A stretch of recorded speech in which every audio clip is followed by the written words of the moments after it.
Bom, pessoal, o lance aqui agora, o nosso papo é sobre ciclo de Born-Haber, tá? Vou fazer essa questão e vou falar também sobre entalpia de rede, né? Algumas coisas. No outro vídeo eu vou falar também sobre as equações de Born-Landet, Born-Meyer e algumas outras coisas que forem pertinentes, tá? Então vamos ficar atentos. E também vou fazer vídeos também sobre as outras coisas que eu falei que ia fazer, de polarizabilidade, regra de Fajans e etc, tá? Então, essa questão tá lá naquela listinha que eu passei para vocês. Então, primeira coisa, eu vou mostrar o seguinte aqui. Ele está dizendo que as variações de entalpia envolvidas nas etapas de formação do NaCl sólido, a partir de átomos gasosos, são... Então, deixa eu só marcar aqui o reconhecimento de forma, tá marcado. Ele está dizendo aqui que do sódio gasoso, para formar sódio gasoso mais e um elétron, o ΔH é mais 502 kJ por mol. Então entenda, esse primeiro processo aqui que ele está mostrando, nada mais é do que a primeira energia de ionização do sódio, né, pessoal? Pela definição, a energia de ionização é a energia envolvida na liberação de 1 mol de elétrons a partir de 1 mol do elemento no estado gasoso. Então esse ΔH aqui de mais 502 kJ por mol, né, mol menos 1, a mesma coisa, isso aqui nada mais é do que a primeira EI do sódio, beleza? Porque ele está aqui gasoso, tá? Outra reação que ele está mostrando aqui é o Cl gasoso, o átomo de cloro gasoso, ganhando um elétron e formando Cl menos gasoso. Isso aqui também, esse ΔH que ele está mostrando aqui, que é negativo, menos 342 kJ por mol, é exatamente a energia é a afinidade eletrônica do cloro, né? Afinidade eletrônica. Então, a afinidade eletrônica do cloro é negativa. Eu falei para vocês que isso nem sempre é verdade, que em alguns elementos a afinidade eletrônica é positiva, porque o elemento não tem tendência de ganhar esse elétron, né? No caso, o cloro é um metal, é um halogênio, então a tendência é que ele ganhe elétrons, tá? Aqui ele está dando também a formação, né, do cloreto de sódio sólido a partir do Na gasoso, não é isso? Mais o Cl menos gasoso. Então, por definição também, pessoal, a energia envolvida na formação de um mol do sólido a partir dos íons gasosos, né? Então, no caso aqui, Na gasoso, o cátion, e o Cl menos gasoso, que é o ânion, essa aqui é o nosso U, né? A nossa entalpia de rede. E ele está dizendo aqui que ela tem valor de menos 788 kJ por mol, tá? Então é o seguinte, ele quer saber agora a entalpia da reação Na gasoso mais Cl gasoso, formando Na gasoso e Cl menos gasoso. Então vamos lá. Olha só, entenda que aqui a gente não está com as etapas. Eu não estou fazendo o ciclo de Born-Haber completo, né? No ciclo de Born-Haber completo, para a gente exemplificar aqui esse próprio exemplo do cloreto de sódio, vou mostrar aqui para vocês. Aqui, calma, vamos deixar a questão em stand-by aqui um pouquinho. E eu vou mostrar aqui para vocês o seguinte, pessoal. A formação do NaCl sólido, ela é, por definição, a reação de formação, a formação dele é a partir dos átomos, a partir dos elementos na forma alotrópica mais estável no estado padrão. Então, para o sódio, a forma mais estável no estado padrão é o sódio sólido, certo? Então, esse sódio sólido mais o cloro gasoso, que é a substância simples relativa ao cloro, no caso, a mais estável no estado padrão. O cloro ele não se apresenta na forma atômica, ele se apresenta na forma molecular, na forma de cloro gasoso. Então, o cloro gasoso com o sódio sólido vai formar o NaCl sólido. Então essa é a energia, essa é a reação de formação do NaCl. É claro que eu preciso de um meio aqui para balancear, né? Então eu estou formando um mol desse indivíduo. Essa energia aqui, esse ΔH, a gente chama de ΔH de formação, certo? Então esse ΔH de formação, estando na pressão padrão, é o ΔH de formação padrão. Ele tem aqui um valor, né, pessoal? Ele tem um valor, lógico. Então, o que acontece? Isso aqui é por definição. Também em termodinâmica, a gente estuda que, por definição, a energia dessas espécies mais estáveis substâncias simples mais estáveis é zero, certo? A entalpia delas é zero, é uma definição que te dá um zero para as reações, digamos assim. Então, se eu estabelecer bem aqui, vou botar aqui, fazer aqui desculpa, vou fazer o seguinte, vou fazer uma maior aqui. Então, vamos supor que eu coloque o zero bem aqui, vamos lá, que é o zero. Então, eu vou ter bem aqui nesse patamar, partindo do zero, o Na sólido mais o cloro gasoso. Já vou botar meio de cloro gasoso. Ok. Então, o que acontece? Primeira coisa, esse ΔH aqui, tá? Ele é negativo. Isso já é uma informação, esses valores são tabelados. Eu vou botar aqui que ele é negativo. Não tem problema, porque a infinita esmagadora, todos eles vão ser negativos, de fato, tá? Tem pouco influência do fator entrópico, digamos assim. Não, na verdade não. Mas a entalpia domina. Então, como eu já sei que a entalpia de rede é bastante negativa, né, que está aqui, então há uma grande tendência dele ser negativo, entre outros detalhes, tá? Então, o que acontece? Para formar esse NaCl sólido, eu vou descer o patamar aqui, ó, NaCl sólido. E essa setinha aqui que eu vou fazer, daqui até aqui, certo? Nada mais é do que o ΔH de formação, certo? O ΔH de formação. Agora, o que consiste o ciclo de Born-Haber? Aqui é tudo a entalpia, tá? Ou seja, energia liberada ou absorvida a calor, a pressão constante, melhor dizendo. Então, o que acontece? Primeira coisa, como o ciclo de Born-Haber ele vai envolver várias etapas, e uma delas é a entalpia de rede, a etapa de formação da rede a partir dos rios gasosos. Primeira coisa, a primeira etapa que eu vou fazer aqui é o NaCl passando para o estado gasoso, tá? Então, o NaCl passando para o estado gasoso, eu tenho aqui a chamada energia de sublimação do sódio. NaCl não, desculpa. O sódio passando para o estado gasoso, então eu tenho a sublimação do sódio aqui. Então, observe o seguinte, daqui para cá, eu estou subindo um patamar e esse ΔH aqui é o ΔH de sublimação. Eu vou repetir aqui o cloro, ele ficando do mesmo jeitinho, tá? Meio de Cl2 gasoso. Ok. Agora, eu estou com o meu sódio gasoso, né? A gente sabe que eu vou precisar do gás de íons, eu vou precisar dele na forma de cátion no estado gasoso. Então, agora eu vou subir aqui um patamar correspondente à energia de ionização do sódio, tá? A energia de ionização do sódio. Então, por exemplo, não vai dar para eu fazer esse patamarzinho, mas está aqui. Mais meio de Cl2, eu não mexi. Observe, eu poderia colocar bem aqui nessa parte um menos um elétron, ou colocar aqui em cima um mais elétron, tá? Eu vou deixar ali em cima um mais elétron, não tem problema não, porque o elétron está sendo arrancado aqui do sódio, né? E no caso, aqui está formando Na mais um elétron. Aqui, deixa eu ver se eu consigo. Aqui, tá. Finge que aqui está no mesmo patamarzinho, tá?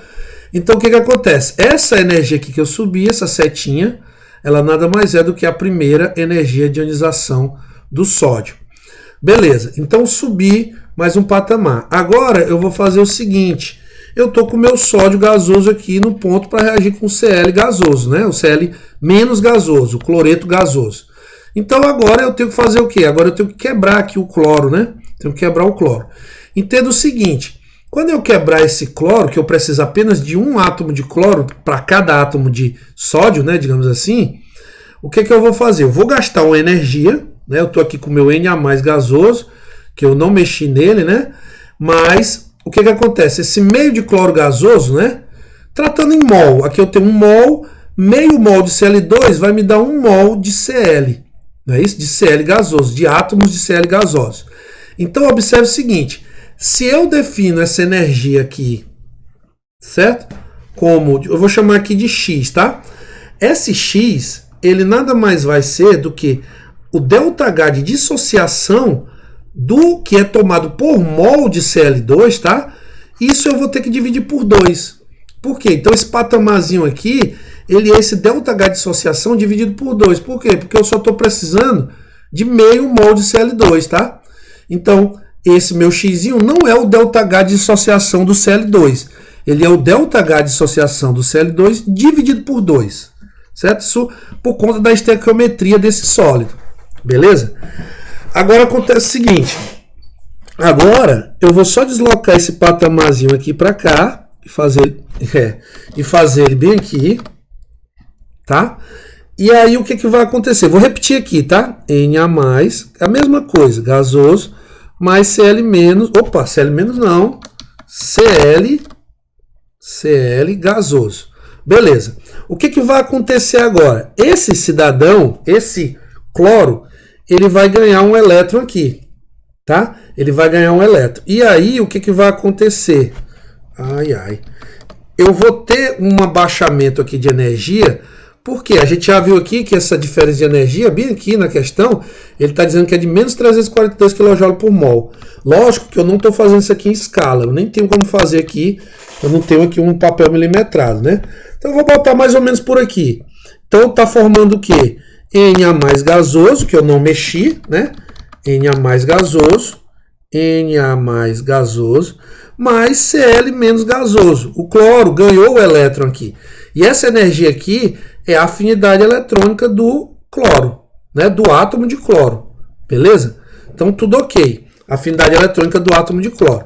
Ela é uma quantidade que desce, por quê? Porque ela é energia liberada. O cloro, ele tem tendência de ganhar esse elétron. Ele é um metal, como a gente mesmo viu aqui com o dado fornecido pela questão, né? Esse é negativo. E aí, a gente tem agora a formação do sólido a partir do gás de íons aqui, dos íons, né, de Na+ e de Cl-. Essa energia, né, que vai descer aqui, é exatamente a entalpia de rede. Né, é a entalpia de rede. Ela é que é de difícil medida experimental, assim como também a afinidade eletrônica, tá? Ela não é fácil de medir experimentalmente. O que é feito?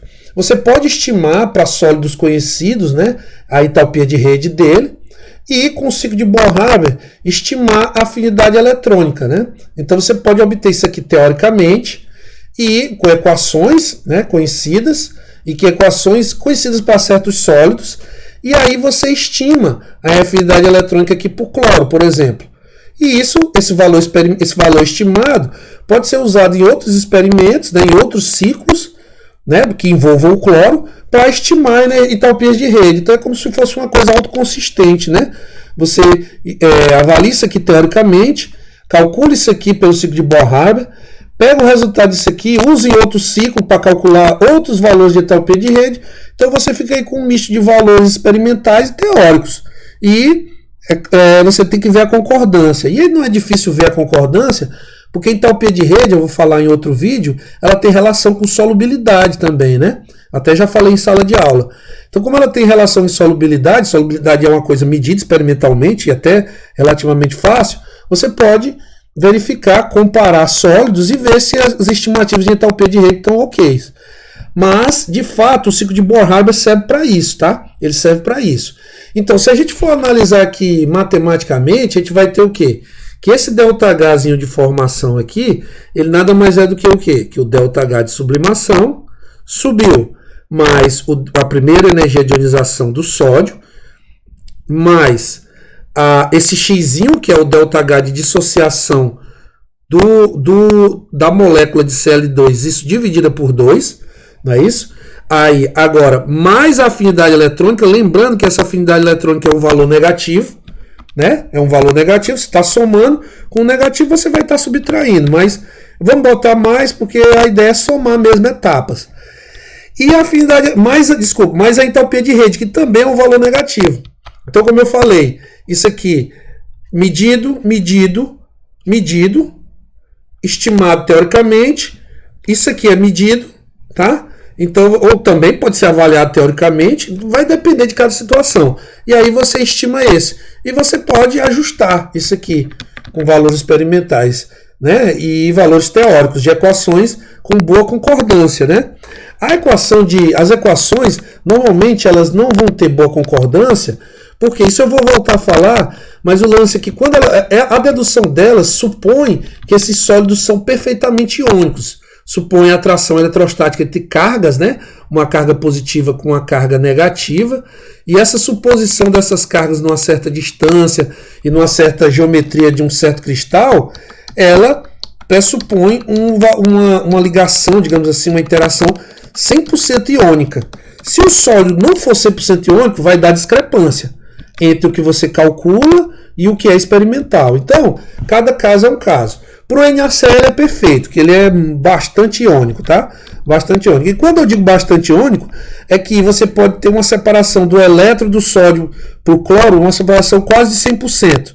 Vocês lembram que eu conversei com vocês que a ligação iônica é como se fosse um extremo, né? Você não tem um compartilhamento de elétrons. Alguém perde um elétron definitivamente para o outro. Mas se você pensar numa ligação que há um compartilhamento e que há uma diferença de eletronegatividade, você também tem alguém perdendo uma certa densidade eletrônica, né? O menos eletronegativo está perdendo para o mais eletronegativo. Então, ligação tem essa ligação iônica com a ligação de compartilhamento que é a covalente, existe uma certa relação, né?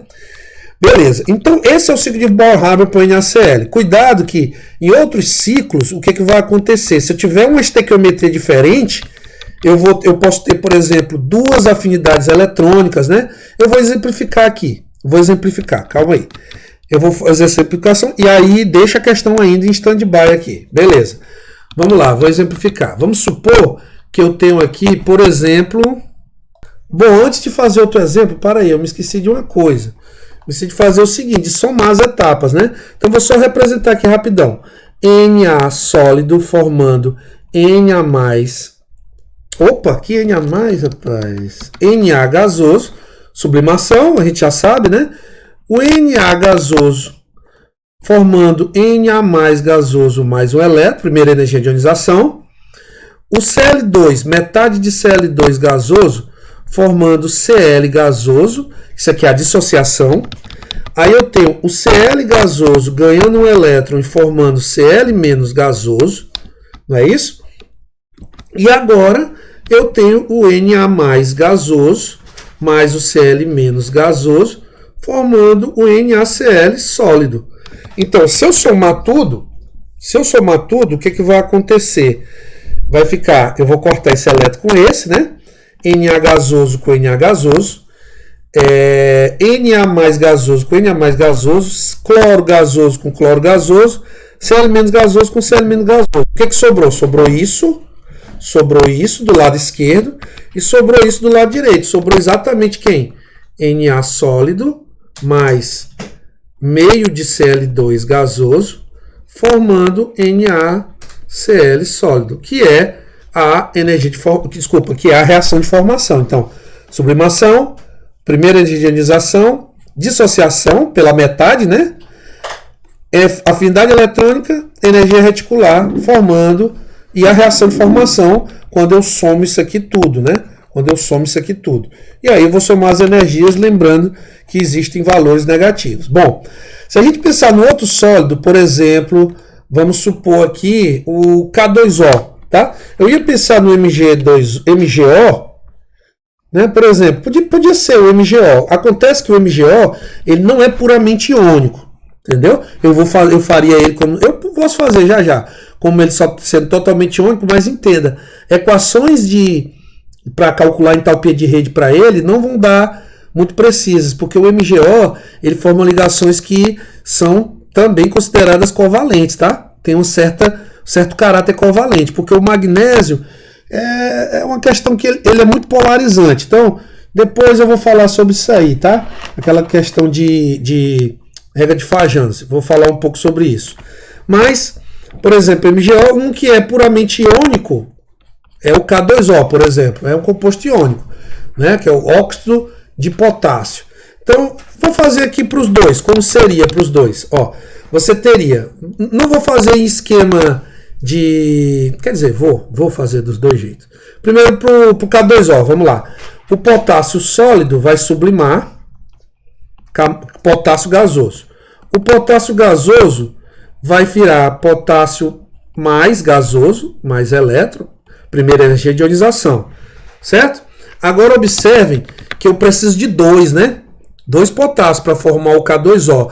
Então aqui você tem que ter cuidado que isso aqui, os valores todos, por exemplo, a entalpia de sublimação, ela vai ter que ser multiplicada por 2. Aqui vai ser 2 vezes o ΔH de sublimação do potássio. Aqui vai ter que ser 2 vezes a energia, não é a segunda energia de ionização, é 2 vezes a primeira energia de ionização do potássio, tá? Então, por conta da estequiometria aqui do sólido, eu vou ter que multiplicar por 2. Aí vamos lá. Agora que eu tenho o meu potássio gasoso e positivo, agora eu vou para o oxigênio. Eu tenho o O2 gasoso, né? Primeira coisa, o O2 gasoso eu vou dissociar. Então vai formar O gasoso. Como eu preciso só de né, de 1 mol, aqui vai entrar 1,5.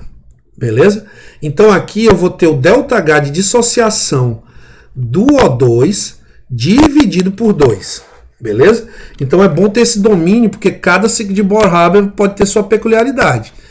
Aí olha só, como agora, ó, O gasoso mais um elétron, eu vou ter a primeira afinidade eletrônica do oxigênio. Esse valor, essa primeira afinidade eletrônica, ele é negativo, porque o oxigênio é um ametal, ele tende a ganhar esse elétron, tá? Ele tem um tamanho, né? Ele é pequeno, ele consegue acomodar esse elétron. Só que no segundo, como eu já tenho uma espécie negativa, eu vou ter que fornecer energia. Essa segunda afinidade eletrônica ela vai ser positiva para formar o óxido, que é o O2-. Mas, veja bem, se você somar essas duas aqui, você vai ver que no global ele vai ser negativo. Ou seja, esse aqui em módulo é maior do que esse aqui. Então, quando eu somar, isso aqui vai dar negativo. Por quê? Porque quando eu vou do O gasoso para o O2- gasoso, eu tenho a formação de uma camada completa, né? Uma camada semelhante, a formação de uma distribuição eletrônica semelhante à de um gás nobre. Então isso é favorável do ponto de vista de entalpia, tá? E o que vai acontecer? Isso vai ser negativo. Então, apesar dessa segunda ser positiva, seria, por exemplo, eu não sei esses valores de cabeça, mas seria como se eu estivesse somando menos 500 com mais 200, vamos supor. Isso vai dar menos 300, né? Então, seria mais ou menos isso, tá? Aqui é só um exemplo. Não são os valores, eu não sei esses valores. Estou só estimando aqui para em fins de didática. Então, o que acontece? Agora eu já tenho o meu O2- gasoso aqui. Né? Lembrando que, quando eu somar, eu vou ter o O2-. A gente vai ver isso. Bom, tendo o O2- gasoso e o K+ gasoso, agora eu pego 2K+ gasoso mais O2- gasoso e formo o meu K2O. Ah, Samuel, isso aqui tem que ser 2 mesmo? Tem, porque na estequiometria de 1 mol desse sólido, eu tenho 2 mol de potássio. Então aqui eu vou ter que ter 2 mols de K+, certo? Mais O2-. Então nisso aqui, eu vou ter a minha entalpia de rede, o meu U. Quando eu somar aqui tudo, observa aqui, vamos cortar aqui. Cortando, eu vou ter esse vai embora com esse. Esse 2K+ vai embora com esse. Esses 2 elétrons, vai embora com esses 2, perfeito. O- gasoso vai embora com O- gasoso. O gasoso com O gasoso, o átomo de oxigênio, né?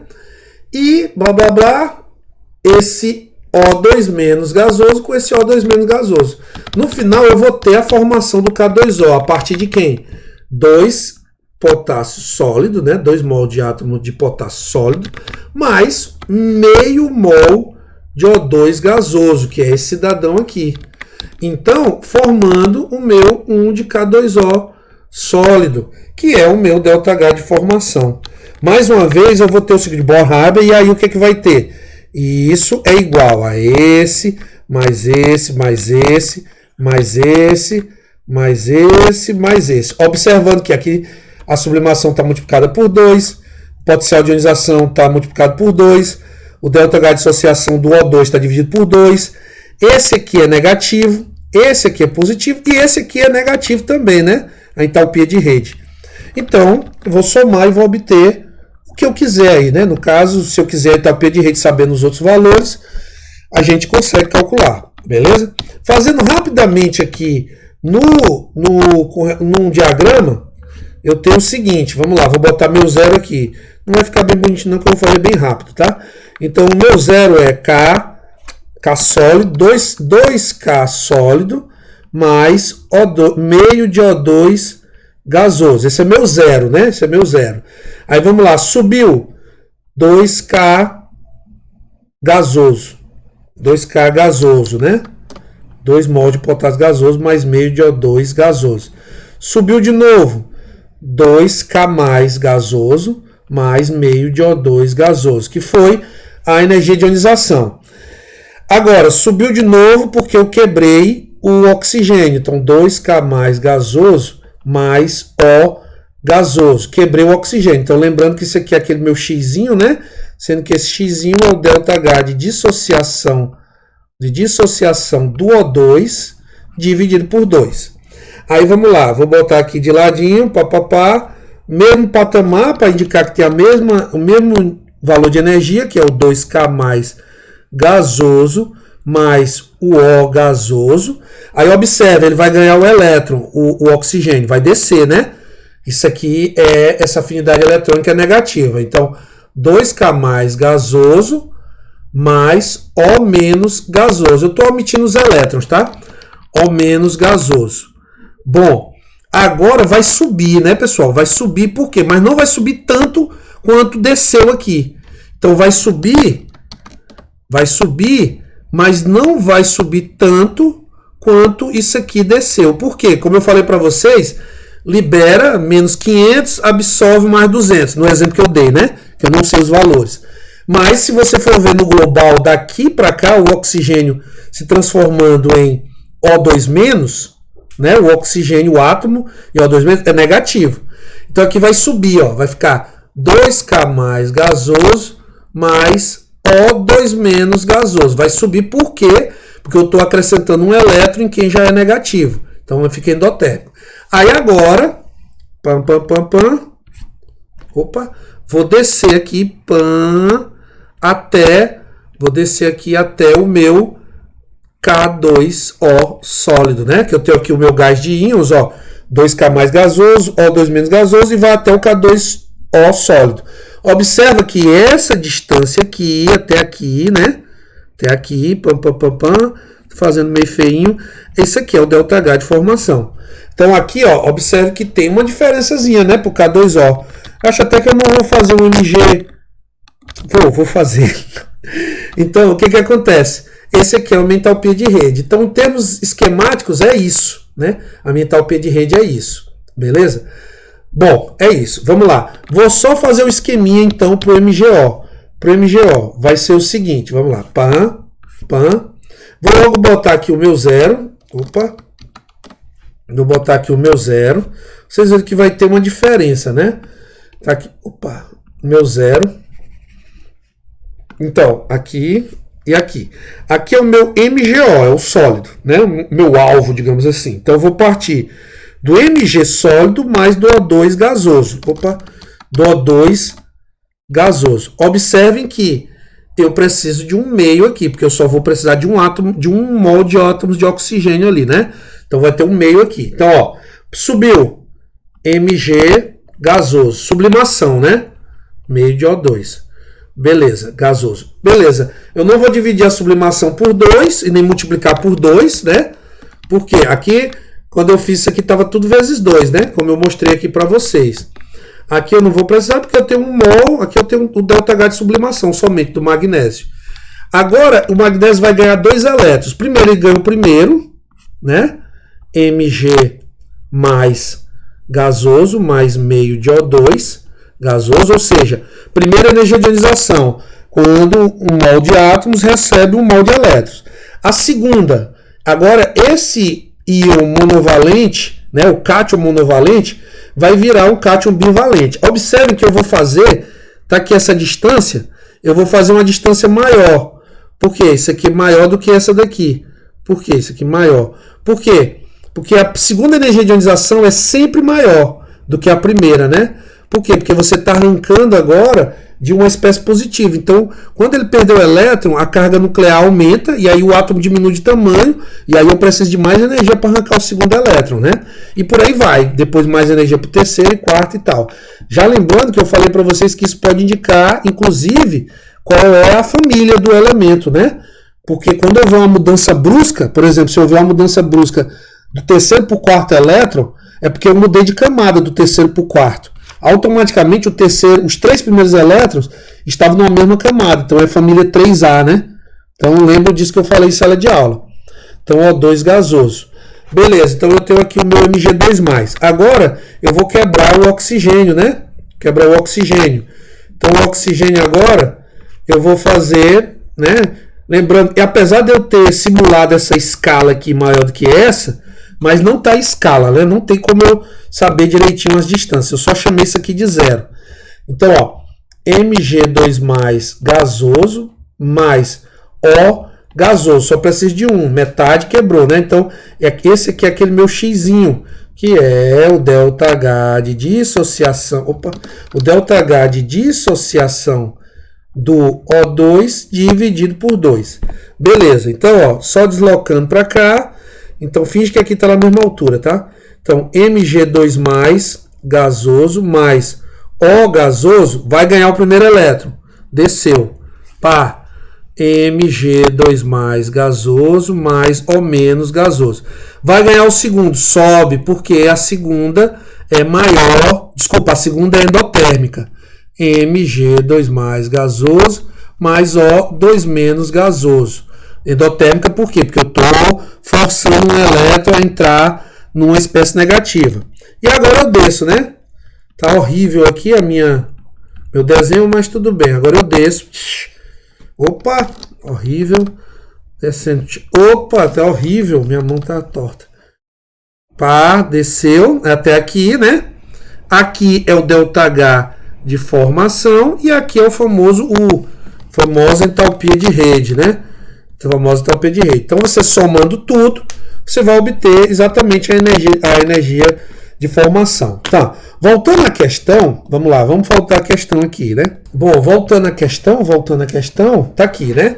Bababá. Então, ele pede para eu calcular a variação de entalpia da reação. Olha só, ele não quer a reação de formação. Ele quer Na gasoso mais Cl gasoso, formando Na gasoso mais Cl menos gasoso. Observa o seguinte, esse Na gasoso que está aqui nesse reagente, digamos assim, e o Cl gasoso também que está aqui, eles estão aqui desse lado esquerdo dessas duas equações, né? Que ele me deu na questão. E exatamente o Na gasoso e o Cl menos gasoso estão aqui do lado. Então basta eu somar essas duas, né? Se eu somar essas duas, eu obtenho exatamente essa daqui. O que é que isso significa? Vamos lá. Na gasoso formando Na gasoso mais o elétron, que a gente disse que é o quê? Menos 502 kJ. E a gente não, a questão diz menos 502 kJ por mol, que nós falamos que é energia de ionização. E aqui o Cl gasoso, estou repetindo essa, tá? Então, repeti essa e estou repetindo essa de baixo. Cl gasoso mais o elétron, que vai formar Cl menos gasoso, que vai dar menos 342 kJ por mol. E é a primeira afinidade eletrônica do cloro, né? Então, se eu somar essas duas, o que vai acontecer? Pei, corta o elétron com o elétron e eu obtenho Na gasoso mais Cl gasoso, formando Na gasoso mais Cl menos, mais Cl menos gasoso. Certo? Como eu somei as duas, eu somo também as energias. Então a energia dessa daqui vai ser mais 502 menos 342, o que vai me dar um valor de mais, vamos lá, 160, né? 160. Exatamente, 160. Então, mais 160 kJ por mol. Então, 1 mol dessa reação aqui absorve 160 kJ. Beleza, é isso que ele está pedindo. Então, calcule a variação de entalpia do processo global de formação do NaCl sólido a partir dos átomos gasosos. Olha só, para eu fazer esse cálculo, o que eu tenho que fazer agora? Ele está pedindo, ele não está pedindo a partir dos elementos da forma holotrópica mais estável, blá blá blá, no estado padrão. Ele está pedindo a partir dos átomos gasosos, certo? Então ele não está me pedindo a reação de formação. Ele está dizendo aqui uma entalpia de um processo. Então eu tenho que ver o seguinte: esse processo da letra A, ele já é o quê? Ele é os átomos gasosos formando os íons gasosos. O que acontece se eu tiver agora os íons gasosos, que é essa informação que ele me deu aqui, né? Essa terceira aqui que ele me deu, ó. Se eu tiver os íons gasosos formando o sólido, né? Ou seja, a entalpia de rede, né? Então o que eu faço? Eu pego essa primeira, vou até aproveitar aqui, que já está aqui. Vou pegar aqui, tá? E vou somar com essa aqui, ó. O que eu vou ter? Eu vou ter Na mais gasoso mais Cl menos gasoso formando o NaCl sólido, que tem um valor de menos 788 kJ por mol, que é a energia de rede, a entalpia de rede que ele me deu aqui, tá? Quando eu somo essas duas, observa que esse vai embora com esse vai embora com esse. Então o que eu estou fazendo? Eu estou obtendo o NaCl a partir do sódio gasoso e do cloro gasoso. E estou obtendo o NaCl sólido. Quando eu somar esses dois valores, o que eu vou ter? Mais 160 com menos 788 vai dar menos 628, né? Menos 628 kJ por mol. Ou seja, essa reação é exotérmica, a formação do NaCl sólido a partir dos átomos gasosos, tá? É exotérmica.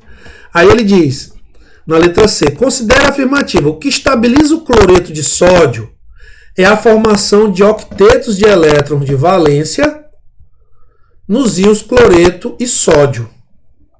É a formação... Beleza, acredito que não. Por quê? A partir dos resultados obtidos, identifique se é verdadeira ou falsa. Por quê? Quando você somou essas duas na letra A, você estava pegando a formação do Na sólido, ou seja, a distribuição do sódio é 1s2, 2s2, 2p6, 3s1. Então você está indo para o Na sólido, você está formando 1s2, 2s2, 2p6. Ele perdeu um elétron, né? Então aqui é o Na+, e aqui é o Na e aqui é o Na+. Então ele está formando um octeto de elétrons na camada de valência. Já para o cloro, ele está ganhando o elétron aqui. O cloro ele é 1s2, 2s2, 2p6, 3s2, 3p5. Esse é o cloro. Quando ele ganha mais um elétron, ele está ficando 1s2, 2s2, 2p6, 3s2, 3p6. Então ele está ficando Cl-. Então observe, ele também está virando um octeto de elétrons na camada de valência. Então isso é falso por quê? Ele está dizendo que o que estabiliza o cloreto de sódio é essa formação desses octetos. E a gente viu que a formação desses octetos ela ocorre com um aumento de energia. É endotérmico o processo de formação desses octetos, dos dois combinados. O que estabiliza o cloreto de sódio, na verdade, é a interação dele no estado sólido entre o cátion e o ânion. Ou seja, isso aqui é negativo por conta dessa entalpia de rede, que é bastante negativa. Então, é a forte atração entre o Na+ e o Cl- que libera bastante energia, né, quando eles estão no estado gasoso passando para o sólido, que faz com que isso aqui seja favorecida à formação. Ou seja, a gente viu na letra A que a soma somente da formação dos octetos era positiva, a energia global. Incluindo a entalpia de rede, ficou negativa a formação do NaCl. Então isso aqui é falso. Falso exatamente por isso. Somente a formação dos octetos era um aumento de energia e não a liberação de energia. E a gente sabe que a gente analisa muito isso pela parte entálpica, né? Se há uma tendência de liberação de energia, a gente analisando somente a entalpia, a gente tem uma ideia de, digamos assim, de tendência de formar aquele composto, não é isso? E se é endotérmica, há uma tendência ao contrário, de não formar, digamos assim, de não ser, de não gerar um ganho de estabilidade, certo? E isso analisando do ponto de vista entálpico. Então, essa é a questão 29, nós podemos discutir aqui soma de reações, quer queira ou não, nós estamos fazendo lei de Hess, que é isso que vocês aprendem lá na fisicoquímica, e nós estamos também fazendo ciclo de Bohr-Haber, como eu mostrei para vocês aqui vários exemplos. Então estejam prontos para fazer uma questão do tipo da questão, deixa eu ver aqui na lista, pronto, para fazer uma questão do tipo dessa 23 aqui, né, da lista. Observa, só uma coisa corrigindo, ó. Analise cada uma dessas etapas. Ele está dizendo que para vaporizar um molde só, não é vaporizar, tá? A vaporização é do líquido para o gasoso. Isso aqui é sublimar, tá errado aí, tá? Então ele está dizendo a energia necessária para sublimar um molde de cálcio, né? Tá dando o primeiro potencial de ionização do cálcio, o segundo, a afinidade eletrônica do cloro, certo? A energia de ligação do Cl2, que é a energia de dissociação, né? No caso aqui, veja se você vai precisar de um mol de 2, ou seja, se isso aqui você vai precisar dividir por 2 ou não. E a energia liberada na formação, né? Que é aqui, ó, cálcio sólido mais Cl2 gasoso, formando o CaCl2 sólido. Isso aqui é o ΔH de formação que ele está dando. Observa que o negativo ficou aqui fora da linha, tá? Mas isso aqui é menos 795 kJ por mol. Então ele está pedindo o quê? Ele está pedindo a energia de rede, tá? Então, pausando o vídeo... Não, pausando não. Finalizando o vídeo. Agora vocês automaticamente façam essa questão para treinar. Valeu! Até a próxima.